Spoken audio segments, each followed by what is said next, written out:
proud of my team. I thought they did about all they could do tonight.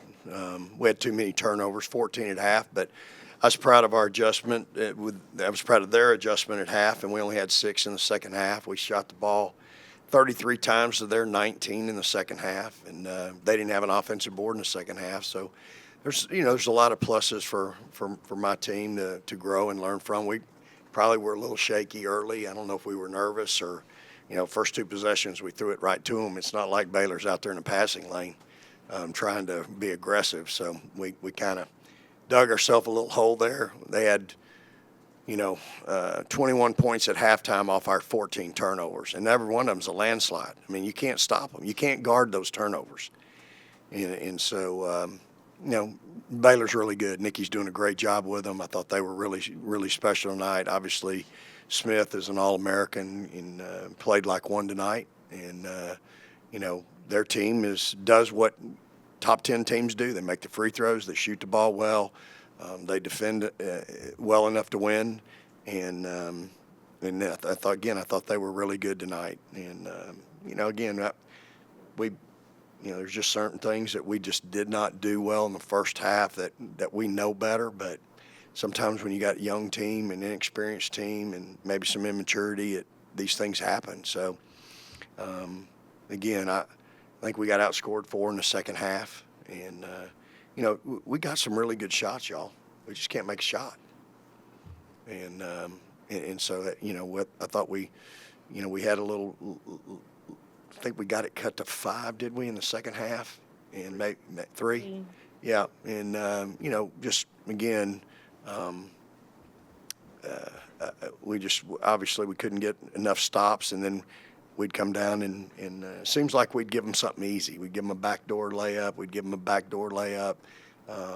And we didn't handle things. There's things we went through, y'all, for 3 straight days, and Baylor still scored on it. And that's part of it, y'all. That's just part of having a young team out there. I've got a lot of youth out there, a lot of inexperience. They were trying. They're doing the best they can, and we've got to continue to work and get better. And if they'll do that, we're going to be okay, y'all. It just, we run into a team like that executes like that. If you're not doing what you need to do defensively, I told them, last year we came in here with a team that wasn't playing well, that could not score, and we scored 35 points, got beat 60-35 on Valentine's Day. But when we walked out of here, we were a different team. When we walked out of here last year, we were not the same team for the rest of the year. We walked out of here with an air of confidence defensively, and we knew that we were trying to become elite on that end of the floor. And so tonight we've got to learn the lesson and get ready to get the great thing is you get to play them again in 36 hours. So.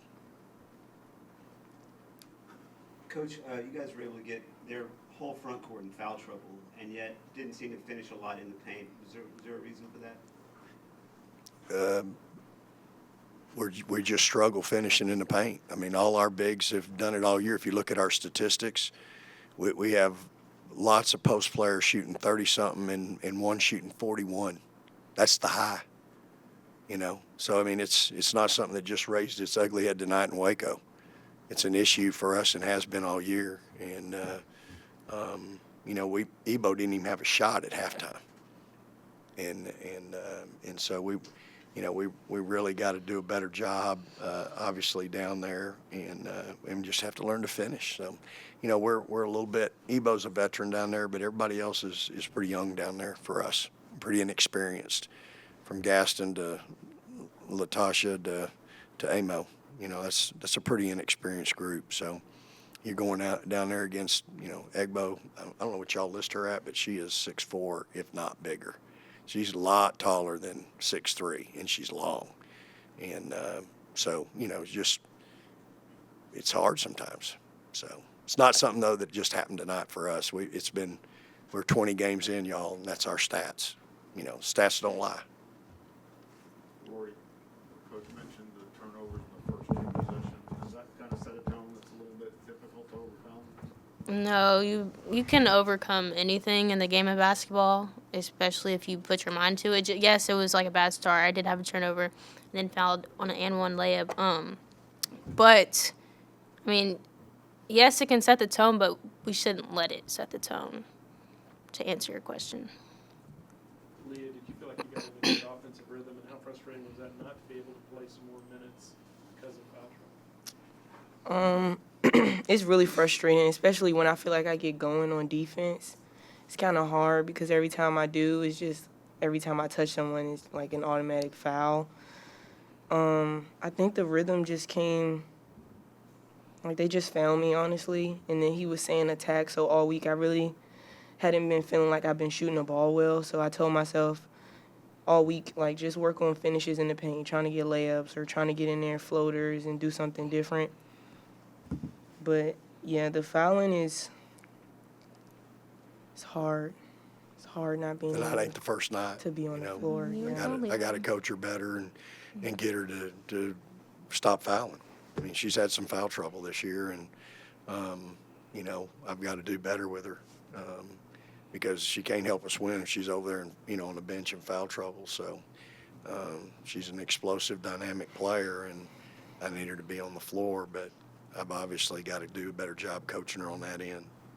It gets a little unusual to turn around and play a team again right away. What are the coaching challenges there, or is there an advantage of being the team that didn't win the first one?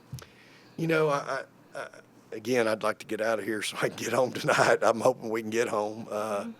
I think, you know, for us, it's just we won't get them up early tomorrow. You know, this kid's played a ton of minutes this year, you know, and we won't do a whole lot with them tomorrow. We'll do some recovery from film and we'll get in the gym and shoot some, you know. But not a lot can be done tomorrow as far as like a normal practice day, you know. Is there an advantage? I hope so. I hope it's for us. I hope my kids are hungry and realize, you know what, we didn't have 20 turnovers, 14, and, you know, they had 25 points off our turnovers. So 21 were at halftime.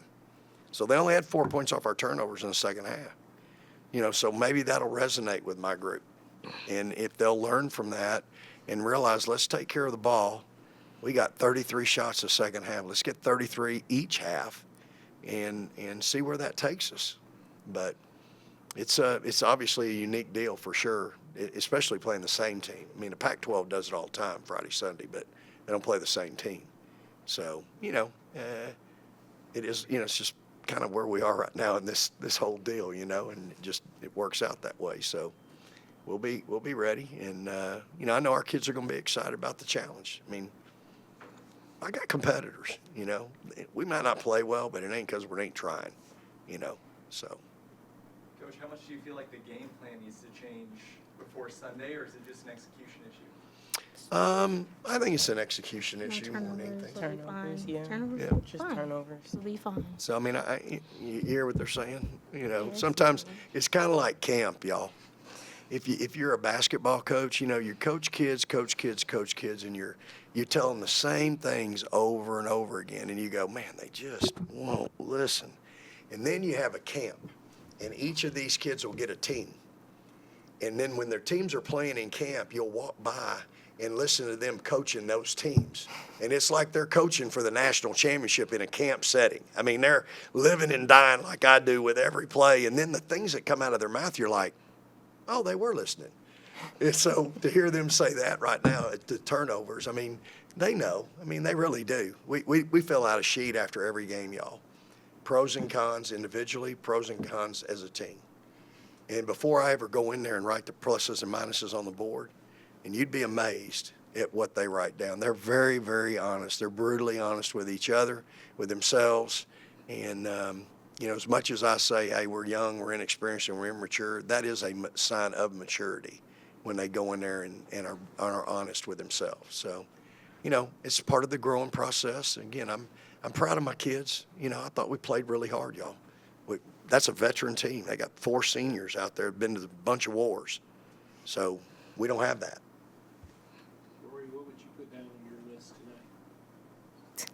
tonight? There's a lot. To keep it short, we just have to make shots and limit turnovers. That's basically the name of the game. Anything else, guys? Appreciate it. Praise the Lord and hook 'em.